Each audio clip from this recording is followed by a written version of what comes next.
I'm very easy to get along with. I mean, you know me. Like I'm how I present to you, how I'm talking to you now is exactly 99% of the time I'm like this. If you can't get along with me or you have something going on, I can meet you in the middle. But if it's so like we can't get there, that's on you. Like I just can't take that on as my problem, and that is something that I've come to terms with where, when you're younger, you'll be like, what have I done? What have I said? What is my involvement in this? And now I'm at a point where like I'm like that. Like I'm not a bad person. Like if you think this is an issue, then you. Yeah, yeah, yeah. Because like you just know who you are, right? Like Yeah, I don't have any ill intent. Like if you're mad at me, like what girl. happened? Yeah, literally. I didn't do anything. Yeah.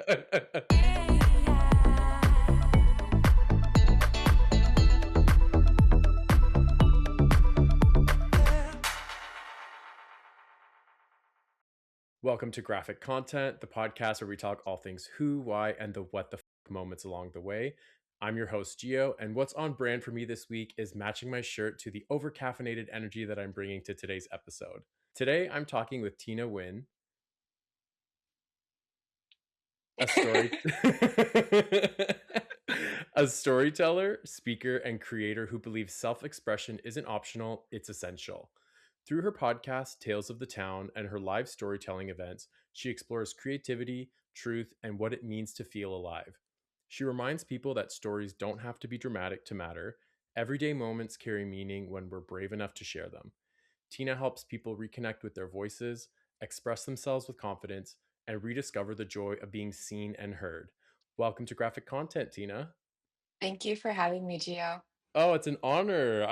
when we chatted about doing this, I was like really anticipating it because as somebody who has experienced your in-person talks and also your dinners, I was like, this is somebody who is perfect to do an episode because of just your background in storytelling. Thank you. Yeah, I don't know why. I've always been drawn to, I guess I do know why. I've always been drawn to bringing people together, and it just makes me feel like it's something that needs to be done. Yeah. So I want to give a bit of backstory. So we originally met, I don't even know, like 7, 8 years ago at this point. I think so. And our first kind of hangout was when I actually came over to your house to one of your dinners. Yeah, I think I knew of you because of someone that you had worked with. I'd worked with also. And so you kind of came in my space. And then when I was doing the dinners, I was like, I feel like there's nothing really happening in the city. And Hmm. so I really wanted to get to know people that were kind of doing the same work as me. Hmm. And so I reached out to you and it was like, was it at my house? I was like, hey, like, do you want to come to my house? And I invited a few other people, just hang out, get to know each other, talk about our problems and connect. I loved it. And it was around the time I think I had just moved back to Windsor. So I was like, I know people here, but I didn't know anybody as an adult because I left when I was 19 and I hadn't been back. And so it was nice to just reconnect with somebody who was like also in the same headspace as me where I really do love connecting. I love meeting new people and I'm very social in that way, even though right before we hopped on the recording, I was like, I need to be a recluse over Christmas. But but what inspired you to do those dinners? Like where did that idea come from? So it was actually a person that taught me to do it. So his Mhm. name was Jason Gaynard, he's still alive, and he runs MMT, I think Mastermind Talks. So he's like Mm. a big um entrepreneurship retreat type thing. And he said that he made valuable connections just by having people over for dinner and connection that way. Because it's such a small, intimate group, you really start to get to know people. So I basically did the same, copied him, and invited people over. I love that.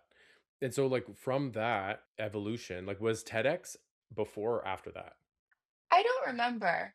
I think it was before. Because TEDx I know is 2018, so that's like 7 years ago too.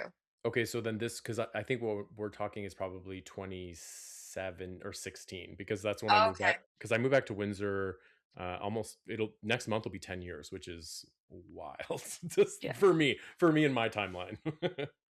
Okay, so yeah, before that even then, Mhm. yeah.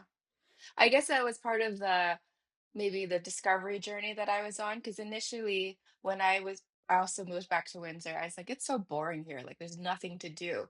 And so Mhm. I started off doing the dinners and inviting people over. And then I think the next evolution of that was, well, why not do a TEDx Windsor here? Mhm. And so how did you make that happen? It's literally just an application. You go to the TED website and you apply, saying that you want to do a TEDx in your city. And I was actually rejected the first time, but I just revised the application a little bit. And then the second time I applied, they let me have it. And I actually started doing the event by myself as well, planning it. And eventually I was like, this is way too much for me. I can't handle this. Yeah. And while I had been networking for promoting TEDx Windsor, I met someone and she's like, if you ever need help, like, here's my credit card, not credit card, business card. And If only, that would be great. right. Um, so like one day I was super stressed out. I called her. I'm like, I need your help. So it Mhm. was really a team effort. There was actually three of us because she brought on her friend. Um, and the three of us together really brought that event to life. I know I had like the initial idea and the vision, but without those two, I don't think it would have been what it was. This is also why I wanted to have you on because we had a bit of a conversation at the last Tales of the Town when I saw you in person that I attended. The people that will say, like Windsor's boring or where I live is boring and it sucks, but they don't do fuck all about it. Those are the people that I can't stand. Whereas like you are similar to myself where, you're like, I see a gap or I see something where I can make a difference or just make it more interesting, even just for myself to start. And then others is the fallout of that. I love that energy that you bring because that is exactly how we make where we live more interesting. Yeah, Windsor is not a metropolitan. Like we were just talking before we hopped on about me being in Thailand. Bangkok is like next level times a million. Like I said, it feels like a video game. But then, Windsor in comparison is like a blank piece of paper. But once again, that blank piece of paper, there's so much opportunity that can happen. And so I just love your approach to let me just try. Let me just do it. I've met a lot of people that have moved to Windsor internationally, and the first thought is always just like, "Why?" Yeah. Right? Yeah, literally. Like, why did you choose Windsor? And then they'll talk on and on about how much they actually love it. And Mhm. during the process of promoting TEDx Windsor and putting myself out there to grow this event, I actually discovered that there was a ton of things happening in Windsor. I just wasn't looking. Yeah. So I think it's also up to us to really, if you feel like there's nothing going on in your city, you also have to look. Because if Mhm. you're just like in your den, your desk area and like complaining from behind the computer, well, that's not really doing anything. Mhm. Oh, and people love to complain. They'll just like bitch and moan, but then I'm like, what are you actually doing to make your life more interesting? Also, are you trying new things? Are you trying to expand the things that you have in your calendar? Because it's easy to do like, let's go to dinner, let's go to Detroit, like, because there's only good there and blah blah blah. But it's like, what are you actually adding to your your like your calendar, your schedule that is outside of the norm of what you normally do? From TEDx, what was like that evolution where you're like, there's something to be said about around storytelling that made you kind of focus on that? TEDx was fun, and I love the branding behind it. It really gives you a real backing, but we were Mhm. very limited in what we were allowed to do. And so I stopped TEDx after 2 years. And then it took a long time to really discover what I wanted to work on next. I wasn't sure for a very long time. But what eventually ended up happening was I realized that like things just weren't going my way a lot. I wasn't happy in my life. My relationships were, my job was, I was just a very like depressed kind of Yeah. person. And the breaking point that made me realize this was I was in a relationship and my ex thought I was a completely different person from who I was. Because whenever he would say something, I just didn't disagree with him because I didn't Mm, say anything out loud. I didn't like voice my opinions or my preferences. And so he just started making up this idea of me in his head. And then it came to a breaking point where I was just like, I can't be quiet about this. Like, this is yeah. not me. And so I ended that relationship and that made me see that I really needed to start practicing using my voice.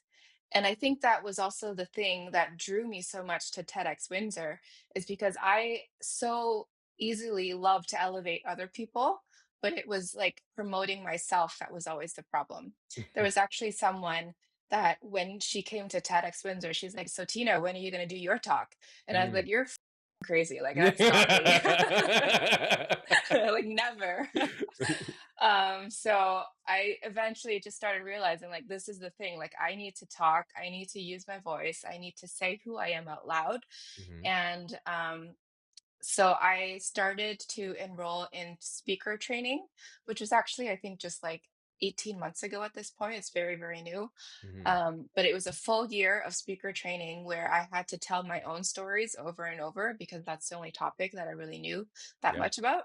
So, in the experience of sharing myself in this very safe container of my speaker training cohort, it healed me. Like, there was just this huge evolution of learning to speak and then having people listen and receive it as well. I realized that not a lot of people have that opportunity to speak what their truth out loud and also have strangers receive it. I think it's different when we're talking to like our best friends. It's kind of just like gossiping. Like that's Mhm. it's a different thing. So I really wanted to bring that space to have people be able to share true stories about themselves that they feel called to share and have it be received by people that are willing to listen too. What did you find throughout that process of doing the speaker training, like with yourself, where you're like, oh, there's certain things that were unlocked, or even certain reflections of yourself? I shared stories that I had never shared out loud before. I'd never ever said a lot of these things. And it was just really touching to have people say back to me, like, wow, that was so strong of you. um like, wow, I can't believe that you lived through that, or like, wow, that was just a beautiful experience that you shared, a Mhm. beautiful story, because I never thought of myself as that way. And so I think that there was that block for me where I would perceive other people as beautiful with beautiful experiences and stories, but I just couldn't see it in myself. And I think a part of me not being able to see it in myself probably led to like those depressed feelings about myself. And I think I needed to hear it from someone else just so that I could believe it could be true for me. Yeah. Um, and that was what kind of started the healing process. And so does that have anything to do with how you kind of self-identify in your like creativity? Because in your intake form, you had mentioned something around the starting to see yourself as a creative more recently. The creativity is that kind of core feeling that I've always had in my insides, but I was always taught to ignore it because culturally, it's like you're supposed to be a doctor, a lawyer, go to school, get good grades. Like, what is art? I know a lot of people understand the value of art, but it wasn't for that case for me. Mhm. So I suppressed it a lot and I did not identify as a creative. But as I started to share my stories, I started to see that that was creativity. Yeah. And just expressing that more and more made me feel more alive. To like Mhm. dive into creativity is what makes me feel like I want to do more of it. And so like was there a specific moment where you're like I'm really living in my truth, my new self? I think my biggest drivers of evolution have always been my relationships, Mm. because it's like they hold a very strong mirror, like they're right next to you, right? 100%. So after my previous relationship, then I entered a new relationship. And because of that past experience, I kind of just like blurted out everything that was wrong with me.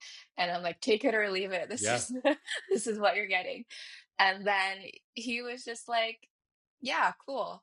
Like, got it. What's next? Yeah, thumb up And emoji like yeah.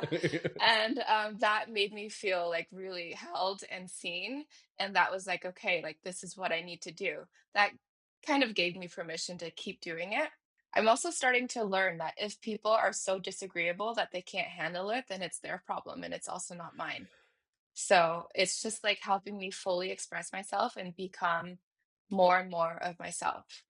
You saying that, it just, like, strikes a chord because I literally said this recently where I'm like, "I'm very easy to get along with." I mean, you know me, like, I'm how I present to you, how I'm talking to you now is exactly 99% of the time I'm like this.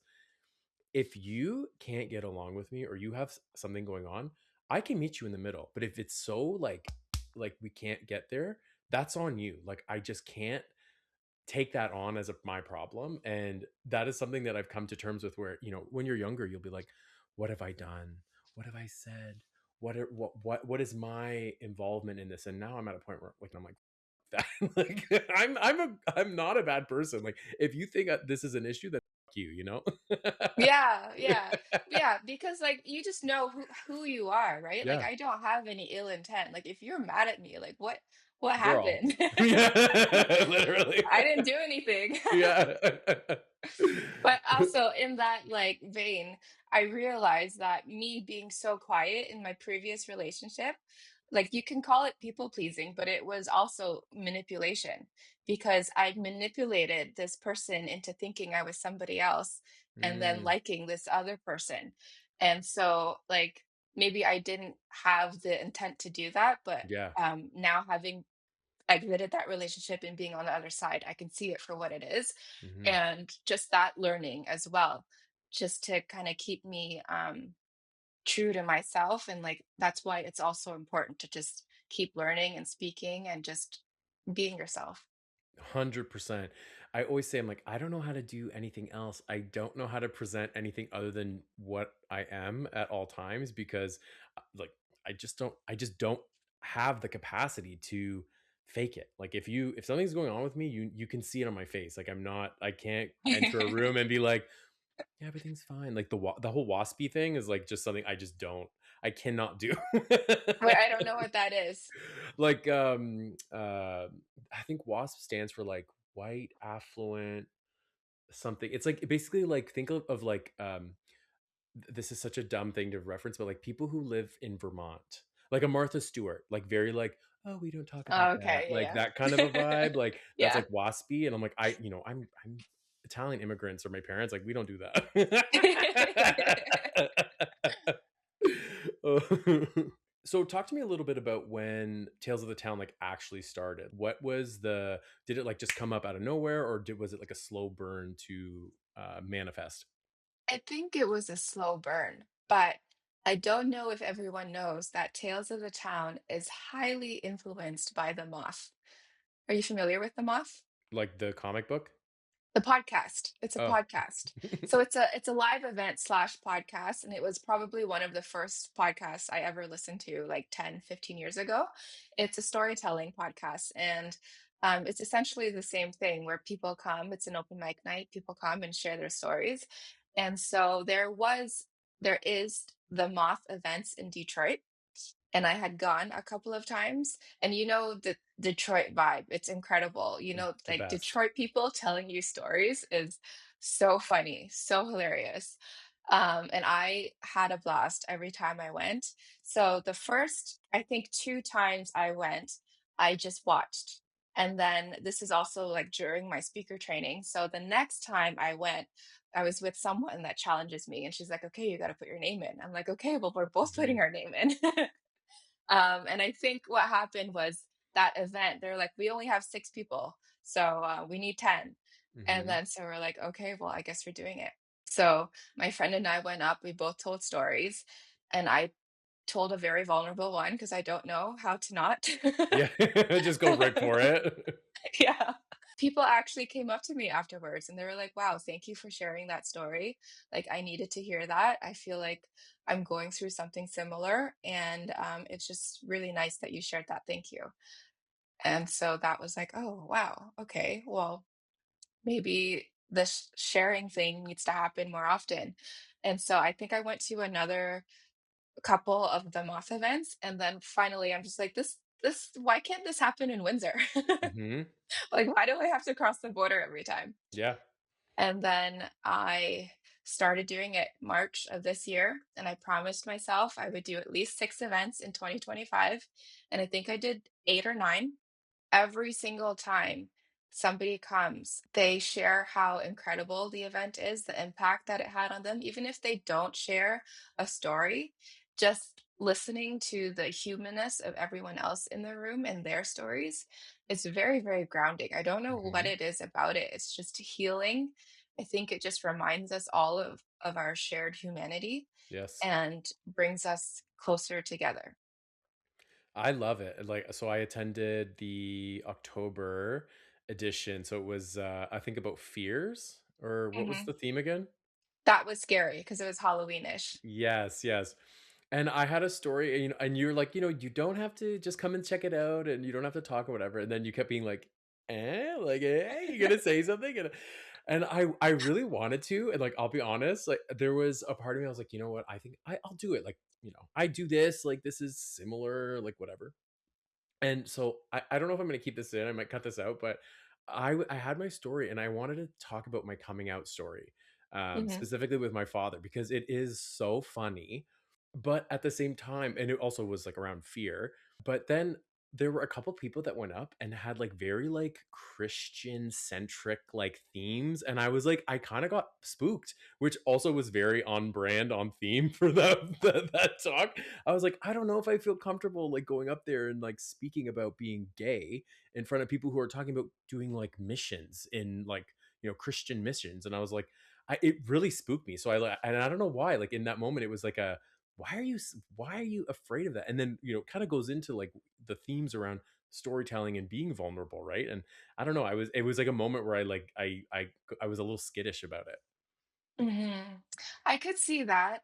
I think you would be surprised though if you did go up and share the story. People are generally really, really receiving. I think Hmm. that's just the kind of people that come to the event. They're very gracious and receiving because we have had a lot of different types of stories, and Hmm. I feel like they have all been held appropriately. Good. So, yeah, I would challenge you to come up and I try want to it, do but it. we'll find a theme that works for you. Although I think like most of the themes that I choose are very general and they Yeah. always work. I feel like I can talk about anything, really. Hello, this is this We all have thousands and thousands and thousands of stories within Mhm, us. And I just want to remind people of that because I think people feel like they can only share huge life events like coming out or like traumatic events that have happened in their lives, but you can share stories that are funny, just like an ordinary moment in the day, just how mhm. you perceive it is the story itself. Yeah. Um, Actually, one of the times that we were at the Moth, so the Moth, they actually vote on stories and they choose a winner for the night. We don't do that, but at the Moth, one of the stories that won was a guy. He was telling a story about how he was laying on his couch. He had a scab in his foot, and somebody was picking out the scab. And that was his story, and he won because, like, the way that he shared it, it was funny, it was weird, but, Uh-huh. like, that's it. It was gross too. Sorry, that visual alone, I'm like, "What how" now I'm like, "What happened? How did it get to that point? Like, why was there someone picking at his feet?" Like Yeah, yeah. So it doesn't have to be, a tragedy. It can be fun. It can be an ordinary weird moment. It's everything. Stories are everywhere.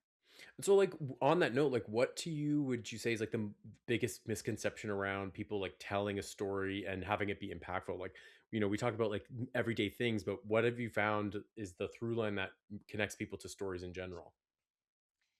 So I actually teach storytelling as well online, and what I like to teach people is that you want to share the internal things that are happening within you.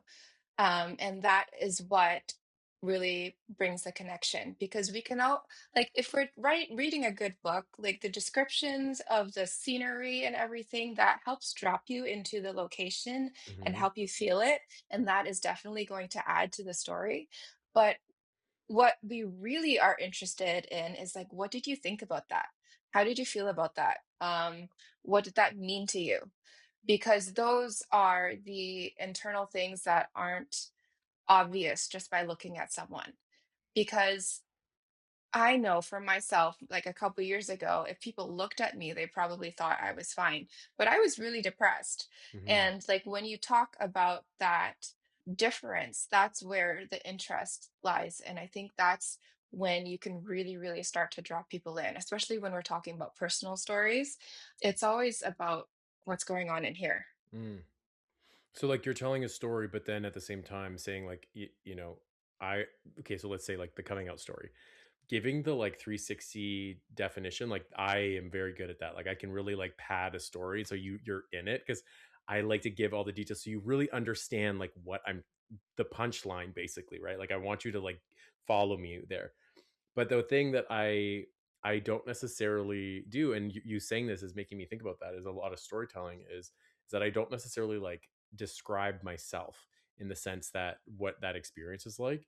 And so how would you say people can approach that in a way that allows them to like let go and not be so like held up by like, oh, I had how I'm being perceived? That's being vulnerable, right?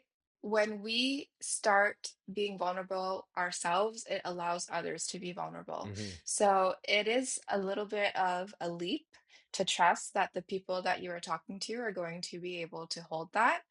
And of course, if you don't feel safe, then don't do it because, your feelings are valid. And if you don't feel safe, then maybe it isn't a safe environment to do it. But most of the time, when you're able to take that leap, I think it opens up the door for somebody to receive it and hopefully open up their world a little bit. Part of the premise of this podcast is talking about people's past, the trajectories that they go on, but then also like the what the moments that come up. And you've mentioned a little bit here and there, but like have you had any like WTF moments where you've been on this journey where you're like, what is happening, what is going on? Like I said, my biggest drivers of growth have always been my relationships. So after a certain point, I'm in the relationship, and then it's literally like, what the am I doing? Yeah. Like, who the am I? What have I become? I don't know like what's going on here. I don't know why I'm here, and it's that I think eye-opening moment where it's like, this is all wrong. Like I changed who I was to try to fit into this person's life, but then I changed too much. And then like dropped out of myself and I just Hmm. became somebody different. And so it's for me, I think a journey of coming back to myself because I love making other people happy. I will like if you tell me your favorite restaurant, like let's go there. I don't care what my preferences are, you know? Hmm. Um, at a certain point, it becomes too much of that, and then I lose myself. So it's been a balance of trying to, stay happy in a relationship, but also keep myself really happy too, Yeah. because when I am happy, then hopefully the relationship also thrives. This, I gotta say, like the relationship I'm in now is the first time where I'm actually not pretending to be something that I'm not.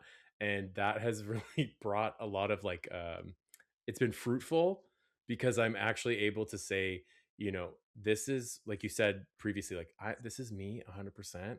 I'm not gonna fake it. I'm not gonna pretend to be something I'm not. And I'm actually it's the longest relationship I've been in because I'm actually able to like express myself in a way where I'm not feeling like I need to like pretend or, cater to their bull. I look back and obviously much older than I used to be, so I've learned a lot. So like what you're saying rings so true. Like, and I'm sure there's tons of people that can relate to that, where you start to like bend and be somewhere something that you're not. And I always find like I don't have time for it anymore, and that's in all aspects of my life, whether it's you know personal relationships, friendships, family relationships, work, clients. Like I don't want to try to be something I'm not. Like I'm not trying to come into a meeting like and be like, yeah, fine, like I'm gonna be like this professional person and selling you all these services. I'm like, no, like let me just like be direct and say this is what we're doing, like let's make this fun, this is a creative endeavor, especially with what I do for work. Mhm. And it's also love, I think, Yeah. for the other person when you're able to fully be yourself because it allows them to love you too. Yeah. Um, I'm just like trying to put this into words, my thought right now. But like if you say something like, I don't like that, Whereas normally I wouldn't have said that. I would have just placated it and be like, okay, fine, whatever. Say, okay, my partner doesn't like coffee and he was very upfront about it. I don't like that. Well, now I know. And now I'm not going to buy like coffee things and like I can like avoid, I can love him by like not giving him coffee. Whereas Mhm. if he would just like kind of pretended, a coffee is a terrible example, but do you get what I mean? Like if Yeah. he just pretended that he liked it, then I would have just continued to buy him coffee and Mhm. like it would eat at him every time. Like, why is she getting me coffee? I don't even like coffee, you know? Mhm. Yeah. Oh, I had a moment like this yesterday, literally last night, where I really don't like when people touch my knees, like like this. And my boyfriend will sometimes like grab my knee, like in excitement or like, oh my god, like, and he will grab my knee, and I said to him, I go, I just need to be honest, like I really don't like when you do that. Like I don't know why, but the squeezing of the knee by the like the muscles, or I'm like, I really don't like that. And and there was like a brief moment of me being like, like, I don't like, who cares? Like, you know what I mean? But I'm like, no, I genuinely don't like it. I should just be direct, you know? And it's so, Mhm. once again, you're like the coffee thing. It's so silly, but it's something where it's like, no, let me just like clear that throat chakra and make sure it's not blocked. Yeah. Yeah, now your partner knows and like he can make that decision next time if he wants to do it or not, right? 100%. I know, and but it also is like the other way around when it's like said back to me, where sometimes I'm like, because like I'm, I could talk a big game about like how my own stuff, but then sometimes I'm human, and there's moments where I'm like, oh, like if it's said to me, we're like, I don't like that, and I'm like, what do you mean? And that's me having to like regulate my own shit and be like, okay, you are not the star of Yeah. 24/7. Yeah. My partner has actually said to me, like, if you're offended, that's your problem. And I'm Yeah. like, wait a second, it doesn't we're gonna go back at me? Like, no. You're like, I'm the one that's supposed to put this on you, but back Yeah. to when it comes back, it's just very much like that record scratch moment of like, oh, like I do have to like practice what I preach. You know what I mean? And it has to Yeah. go both ways. So from one podcast host to another, I wanted to ask. So when you are putting together that framework for an episode, like how do you approach that in your own way to like tell their story? I am super, super casual about it. So maybe 90% of the time, I have no idea what they're gonna say Amazing. before I show up at their house. And I do mine in person, so I come to them and then we just start talking and I'm like, "So, what do you wanna share today?" And then they'll start to throw some ideas at me, or sometimes they don't even have any clue what they're gonna say. And I am like, "Okay, like, no worries, like, we'll Hmm. figure it out." And I just try to tell people that I love stories of joy and self-discovery and creativity, and usually that's enough to spark a story from them. But if not, like we just kind of riff-raff back and forth until something comes up. Hmm. And then we start recording and have a conversation about it. It's very off the cuff and unplanned, but I think that kind of adds to the magic of it because I have no idea what's going to happen when I'm walking into a podcast interview, which Hmm. is much like the live event as well. Because I Yeah. can't predict what's going to happen that day. I don't know how many people are going to show up and or what story they're going to share. So it's really just learning to go with the flow and manage it as much as I can to keep people on track. But I think the magic is in the unfolding and unknowing as well. So I ask mostly because it's my approach is the opposite, right? Like I'm like, I want an intake form. I Yeah. want to, I You like, sent me your interview form and I was like, wow, this is really long. I know, I know. Do you think it's too long? Be honest. Um, it is quite long, yes. Because I wanted to put like thoughtful answers into it, and I just Hmm. didn't want to like blah blah blah blah blah. So it did take me quite a bit of time. But I'm assuming like people that you ask to be on your podcast are really interested and intrigued, so that they're willing to put that activation energy in. But yeah, it was long. I'm learning as I go, right? I'm trying things, I'm seeing what feels right. And to what you're saying about the not having too much of a structure, like I've been doing this now for 9 months now, and I'm realizing myself like I'm finding it a little bit too structured. I get a lot of information from people where it allows me to have a bit more of like a more to talk about when it comes to specifics around, like the creative path, right? That's kind of why we're here. But at the same time, there's a part of me that's like, I love those podcasts that are just like, we're just shooting the shit, you know? And Mhm. so I'm trying to balance that. I do want a bit of a structure, but I also don't want it to be too much where I'm like losing the plot in the sense that I'm like, I have to hit certain notes. And so that's why I'm asking, because I'm like, I want to find that like balance, that nice middle ground, right? Well, first of all, I am generally pretty familiar with everyone that I interview. So I think there Mhm. is already a base knowledge of people that I have, Got it. which probably helps. But there have been a couple of people that I didn't know too well at all. And I think in those circumstances, you just have to keep in mind what direction you want to keep your podcast going in, Hmm. and then just keep asking them interesting questions that revolve around that. So if people start to wander and you're not feeling the vibe, then you can just always, your next question can always just be back about creativity and leading it back. Have you had any situations where it's really been like a hit your head against the wall, like you're like, this really isn't like going anywhere? I did have one where I felt like the conversation was really hard. And I'm not sure what happened, but yeah, it was You, a hard conversation to have. But I just did my best, and I think what I like about my podcast is that it's so unstructured that, like, if it's going terrible, then I just end it. I'm like, "Okay, well, thanks for being on." Yeah. I'm I'm like, "Well, obsessed. that was a great interview, like, thank you for being here, how can people find you?" There's like 3 minutes in, you're like, this is just a clip on socials. It's not even a full podcast.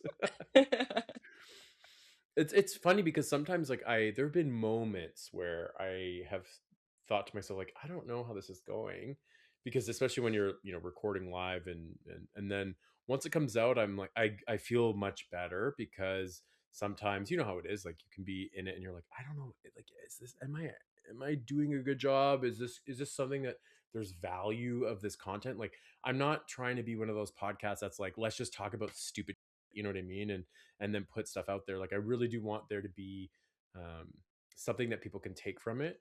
And there are moments where I've been like, I don't like the question mark over my head, right? And then at the end of it, I once I like edit it and I'm going through it, I'm like, okay, this is way better than I thought.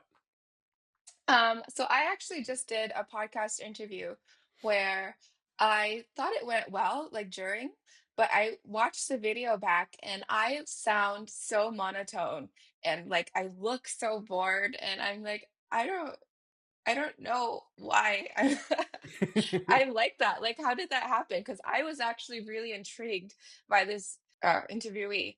And so I think so that's, like, one side where, like, I thought it went okay, and then, like, I look at it and I'm like but I guess the good thing is that it's not about me, and hopefully people, like, ignore me. Hmm.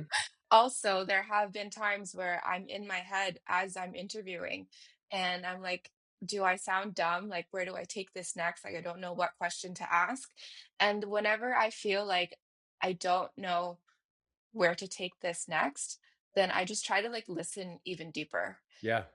And then, usually a question comes up from paying even more attention, or then I just, like we just pause for a minute, and I'm, like literally, I'm just like, "Okay, let me think about this," because we edit, and I can edit it out after. So I'm like, "Whatever, we'll Hmm. just, like, keep talking, and then something else will come up, and we'll just keep going."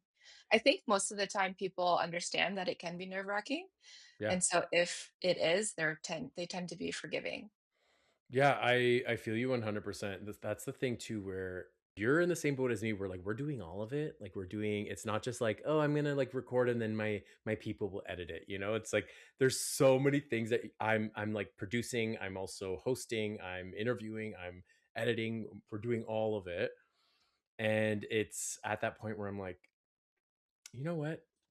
Trust yourself. Just like with the storytelling, just trust that you have there's validity in what you're doing, and it usually works itself out. Like the only time I really get nervous, I don't know about you, but like, is if it's somebody that I feel is my own perception of it is like I feel intimidated by when it comes to like their accolades. Like there have been people like there's some people I don't know. And I'll reach out to because I'm like I follow them on Instagram and I'm like I really love what they do, and then they say yes, and I go, oh. And then I get nervous, but then it's I don't know. It's one of those things where I'm like you said, at the end of the day, like that the just the conversations we have with people and saying like we're all human, we all experience basically similar things in different ways or different things in similar ways, and that it's that like common denominator where I'm like, okay, 5 minutes and I'm like, I'm good. It's just this is just another person, right? You really have to get over that fear. That was a big thing I think that held me back a lot too, was coming back to I never really perceived myself as like talented or creative. I put everybody on a pedestal above me. So I was terrified of everyone, and I thought everyone was above me, and I could never ever be like them. So that held me back in a lot of ways as well. And once you start to see that, oh, everybody's human, everybody struggles, everybody has fears, it Hmm. helps you to keep moving forward. So I'm putting this application together. One of the questions is, and I hate this question, is like, who is your idol? Or like, who do you like idolize? And I really do not have idols. I So also hate that I question. hate that question. It's like I don't look at anyone and say like, "Oh my god, I want to be that person," or like I want to emulate them or whatever. Like there's certain qualities of people that I respect, but I hate that question. And so like what is your like honestly, like what do you think like how, I don't want to write nothing, but I'm also like I don't want to say I don't know, like what do you think of that is my question.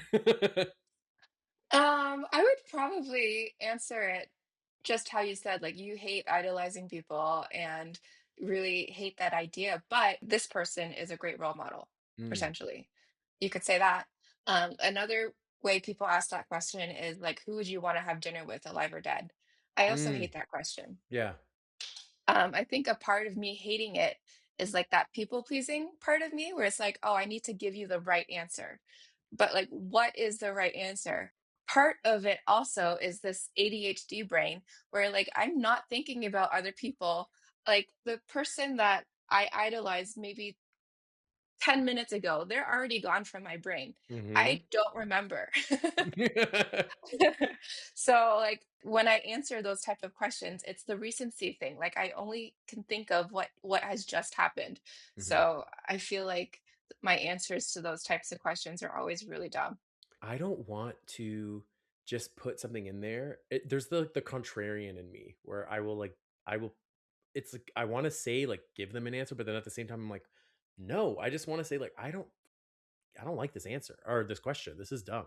And having to put somebody to be like, yeah, I really like them for this reason and blah blah blah. Like I really don't look at people and think that where I'm like, oh, you're amazing. Like I said, going back to what I said about like I get the nervousness around people's accolades because I blow it up in my head where I'm like, oh my god, they have so many things under their belt that they've done. Their careers are so expansive, and then you talk to them and it's just another person, which is allows me to go through life a little bit more easily. Well, I think what I'm gathering from this conversation is you should be true to yourself Yes. and answer it how you want to answer it. Yes, which honestly is my mo. It's just it came up literally this morning and before I hopped on, and I was looking at it and I'm like, oh, I don't like these answers or these questions. I find them so lame. But, Mhm. anyway, I'm trying to, like, do a little something on the side, but What would be funny is maybe if you gave them a better question to ask. Instead of just saying, "I don't like your question," like, "Here's a better question." I love that. I really love that. That's amazing. I'm gonna take that. I'll let you know what the outcome is. Okay. So on that note, like, have you had people in the interviews that you've done for the podcast, like, turn it around on you where they are like, "Let me ask you," or "Let me talk about you?" Yeah, so the only person that's really done that so far was a really good friend of mine, and so I would ask her questions, and then she'd be like, "Wait, Tina, but what about you?" Mhm. And I got emotional on that podcast. I don't know if you can tell if you watched it, but yeah, it caused me to reflect a lot and talk about like very vulnerable things because she is a very good friend. So it was a Mhm. super vulnerable conversation. 100. And I don't mind answering questions when people do reflect them back at me. When I'm doing the interviewing, sometimes it doesn't always happen, but it does.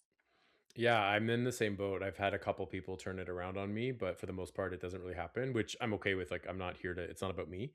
But similar to you, where I've had a couple of like really, like, I didn't like bawl my eyes, but like I definitely got emotional on a podcast. And it's with like one of my best friends because it was one of those moments where, you're like, They know what to ask. they know what to ask and also what to say, and it's those things of like they really know the inner workings of who we are as humans. Um, and there's part of me that's I'm a solo like you, like we were like a solo host. We don't have a like I see a lot of these podcasts where there's like a two-person scenario and there's that dynamic, and so sometimes I worry, who I bring on because if I don't know them and you're like, is this going to go well, and you have to like trust like I can talk to anybody, right, and have to remind myself like, Gio, you're good. Yeah, yeah, you're great at speaking, so I can't see anything going terribly off the wall with you. Yeah, and so like And you know what? Worst case scenario, you just don't upload it. You're like, "Sorry, it didn't work." very true. I always think about that because I think there's a part of me that's like, oh, I put all this effort in. I don't want to waste the content, and maybe like you slice it down to less than what it was. But that's true. I just sometimes it's like I put all this work in. I don't want to leave it on the cutting room floor, right? Mhm. It's a give and take, right? You also don't wanna upload something that you don't love. You've now been doing the podcast for how long? I started initially, like, I think even 2 years ago, but I wasn't super consistent, but Mhm. I'm at, I think, 73 episodes.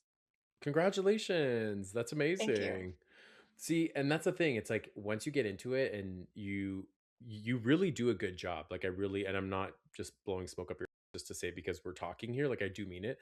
Like even just the way you hosted the event, like I've listened to episodes of the podcast, like it's very chill, which I like. Do you find that the connections that you're making through the events and through the podcast are creating like a community around that? I don't think I'm there yet. I'm still growing the community. There are people that are starting to come to the live event consistently, but the live event and the podcast don't really intertwine that much. They're Hmm. kind of different entities, but I've been trying to come up with ways to see if I can put people from the live event on the podcast. And I do use the podcast to promote the live event, but that's Hmm. pretty much just the extent of it. So I feel like they kind of are separate entities that I'm trying to kind of force together, and I don't know if it's working. So the podcast, I reach out to people, I invite people on, and then there's a live event, which I'm starting to see people promote and starting to get regulars. And I think that's all going really well. So I need to figure out a way to record it better so that I can put them on my podcast too. What do you think is the disconnect? Because in from a third party perspective, like myself, like I see it and I think it makes so much sense that they are intertwined because it's similar. Mhm. It is very similar, but I guess they're just different ways of consuming it, I think. Hmm. I think it's just probably a me issue where I just haven't worked hard enough to get recordings from the live event well so that I can put them on the podcast. I think once I figure that out, but I'm almost there because also I do the live event by myself as well. It's hard to do everything. Hmm. Oh, 100%. But I think I leave, like, a camera on, I set it up, and I leave it at the back, and I think the missing thing has just been to get a good microphone, and Mm. so I just need a good microphone, and then the audio will be clear, and then I can integrate the 2. Has there been any surprises when we were hosting these events that you're meeting so many people in the community that has come up? I actually wish that I've been able to talk to people more because after the event, people tend to just like whoosh right out the door.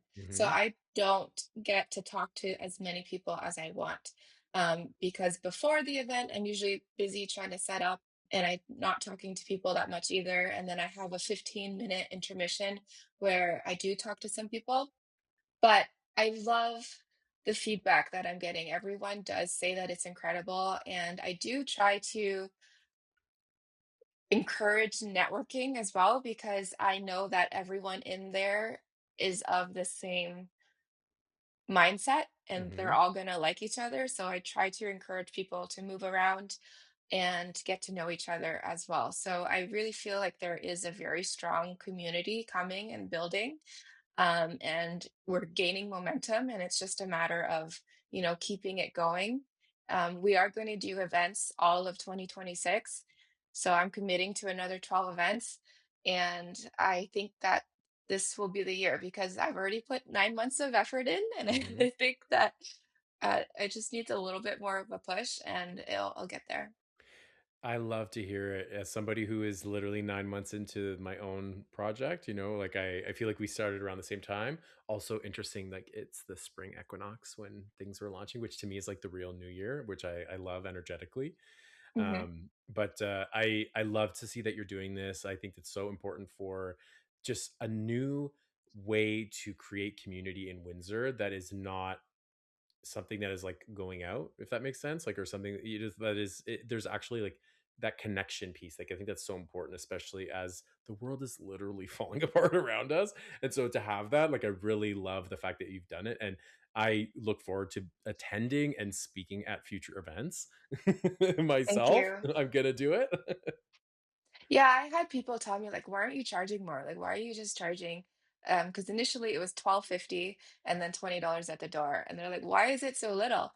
Because I literally just want people to come. Yeah. Like, you don't know the amount of free tickets that I hand out when I was building up the event. I'm like, I don't care about the money. Just come, show up, like experience it. I just want people Mhm. to come, chill, hang out, network, get to know each other, be human together, and yeah, everyone that has come has always loved it. It's just this Mhm.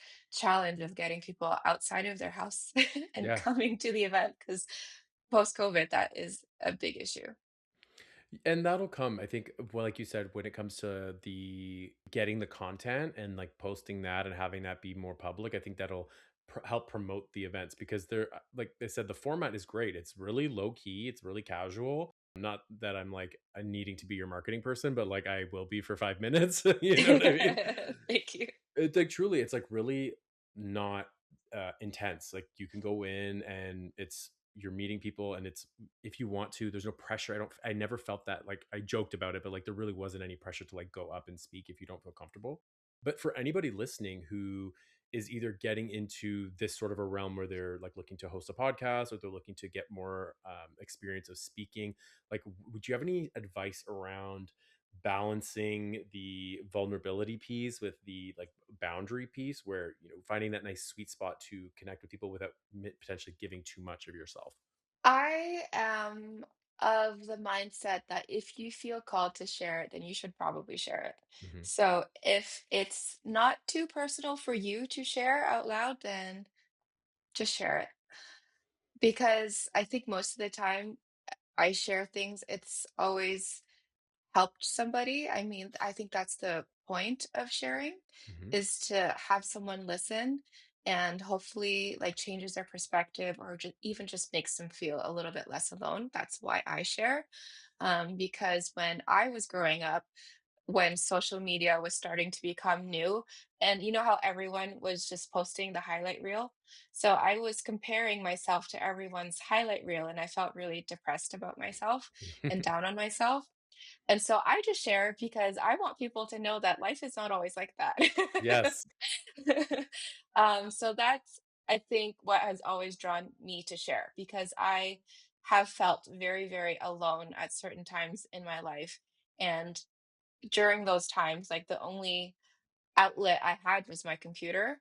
And so, like, people on YouTube and Instagram that helped me feel less alone. So now I want to give back and I want to help other people feel less alone.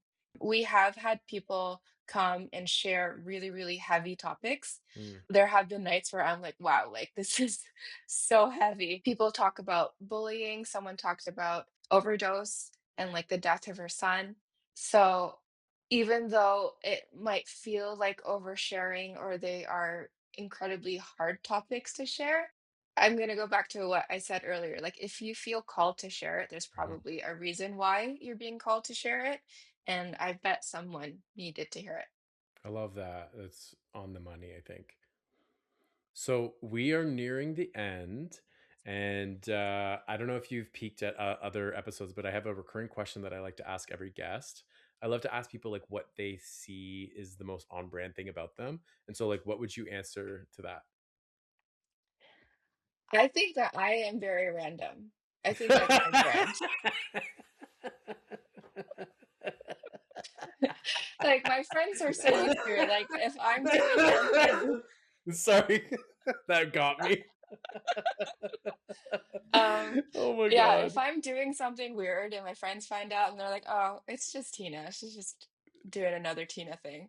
So like, give me an example, like when you say random. When I decided to do my mountain hike, my Hmm. 29 that was a pretty random thing for me. It was a ultra endurance event of 36 hours where you're continuously climbing up a mountain for 36 hours until you reach 29,000 feet, which is the height of Mount Everest. So I started telling friends that I was about to do this, having never done anything like it before. And they're like, "Oh, that's weird. Why would you pay money to subject yourself to that?" That was a big one. I've gone on a road trip with people I met on Facebook to a conference. I mean, it was like within a Facebook community, so it was Hmm. a little bit of not like total strangers, but I'd never met them, and we got into a car together and drove to Chicago. Yeah, I can't think of anything else I right now, love but that. even just like I will make or they'll ask me for food ideas, and if I like it, then they'll know that they won't like it because I'm weird and they're not, you Hmm. know? Like, oh, Tina likes it, must not be good. I love that. That's so funny. That got me. I'm random. I think, yeah, so I pick up new hobbies every other week. It's hard to say what I'm up to. I have friends that still message me and they're like, "I don't even know what you do for work." I'm like, "You don't I have don't to, think I it's know okay." either, actually. Now that you say that, we could talk about that offline. Yeah. But I want to thank you so much, Tina. Honestly, this has been wonderful. Like, I really appreciate you for taking the time out of your schedule to talk to me, to be part of this project. This is a new venture for me, and so anyone who is saying yes to being a part of this project like means the world to me. So thank you so much. You're welcome. It was really fun to be on here and be interviewed, so I had a blast. This is a great show. Thank you. I really appreciate that, especially coming from you. That means a lot. I mean it.